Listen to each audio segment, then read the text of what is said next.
Kadang yang muncul sekarang ya itu dalam waktu beberapa jam hilang, tapi nanti di tempat kulit yang lain tuh muncul ya, muncul lagi.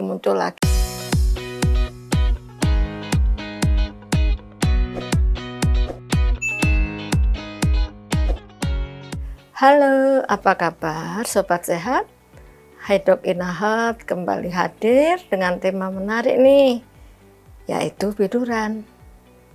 Mesti dari kalian sudah tidak asing lagi dengan kata biduran, atau apa ada yang pernah mengalami juga ya? Wah, pasti rasanya tidak nyaman ini. Tapi ada yang ingin tahu kenapa kulit kita bisa biduran? Hai Dok, kali ini bersama saya Dr. Niken Indrastuti SPKK Konsultan. Hai Dok, boleh dijelaskan kenapa sih kulit kita bisa biduran?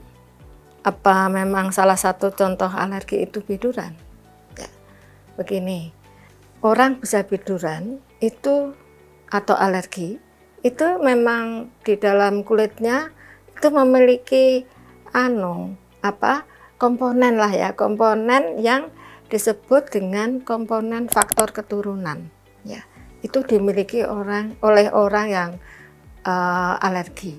Tetapi kalau orang yang tidak mempunyai pembawaan alergi, itu di kulitnya tidak memiliki faktor keturunan alergi, begitu. Nah, kalau orang sudah mempunyai bakat alergi itu atau keturunan alergi, itu nanti kalau kena biduran itu kulitnya itu akan mengalami kemerahan ya, lalu mengalami rasa gatal yang sangat hebat ya, dan merahnya agak bengkak seperti itu ya.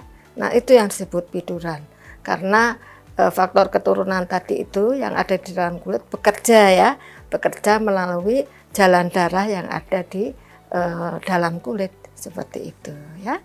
Baik, seperti itu, semoga bisa dimengerti ya. Baik, pertanyaan kedua, terima kasih ya. Hai Dok, lalu apa saja tanda dan gejala jika kulit kita sudah terkena alergi biduran? Baik, ya ini penting sekali ya, karena untuk tahu betul ini biduran atau tidak itu ya gampang-gampang susah ya. Tapi kita ambil gampangnya saja ya. Yang pertama dari gejalanya atau rasanya ya. Rasanya itu sangat gatal. Kemudian pada tempat yang gatal itu rupanya merah ya. Merah, kemudian timbul atau jendol bahasa Jawanya atau bentol seperti itu. Dan saling susul menyusul ya. Kadang yang muncul sekarang ya itu dalam waktu beberapa jam hilang, tapi nanti di tempat kulit yang lain tuh muncul ya, muncul lagi sehingga kadang-kadang itu ya dalam waktu yang bersamaan kulit kita itu ya itu banyak atau penuh kemerahan yang seperti bentol tadi itu yang rasanya sangat gatal. Baik, ini ada pertanyaan yang ketiga ya. Hai Dok, faktor apa saja yang membuat kulit kita jadi biduran? Ya, apa bisa dari faktor makanan? Yang pertama, yaitu bila seseorang mengalami kondisi infeksi ya. Apa itu infeksi kuman, infeksi virus misalnya seperti itu ya. Tapi badannya sebetulnya tidak ada gejala apa-apa. Nah, itu namanya infeksi yang tersembunyi gitu ya.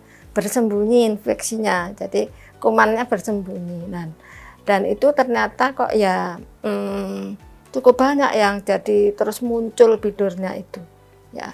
Dan masih ada lagi nih kondisi yang lain yang bisa menimbulkan biduran, yaitu adanya cacing ya, cacing di saluran pencernaan tuh ya bisa juga itu kalau kebanyakan dan tidak pernah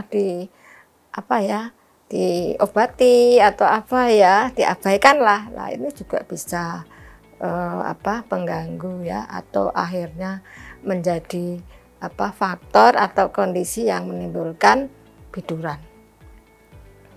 Kemudian ada lagi misalnya cuaca atau suhu yang sangat dingin ya. Misalnya pakai AC yang terlalu dingin, atau memang di luar cuacanya sedang suhunya dingin sekali. Nah, ini orang yang bakat alergi biduran terus jadi keluar bidurnya ya.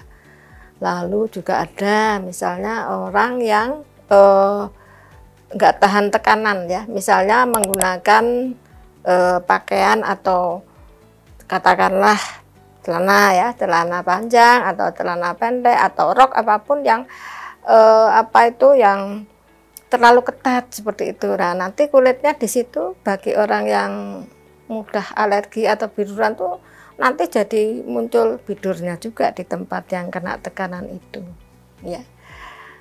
Kemudian ada juga yang orang kena sinar matahari yang terlalu terik itu sudah biduran juga.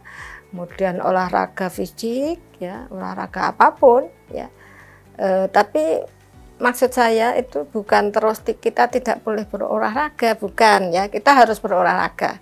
Tapi untuk orang yang memang ada bakat biduran atau alergi itu kadang-kadang juga bisa timbul bidurnya ini kalau olahraganya mungkin terlalu kuat ya. Mudah-mudahan informasi tadi bermanfaat ya sobat sehat. Silahkan jika masih ada pertanyaan ya, bisa dikirimkan ke akun medsosnya Inahealth. Ketemu lagi di episode berikutnya. Saatnya saya Dr. Niken Indrastuti SPKK Konsultan pamit. Ya, salam sehat dan sampai jumpa.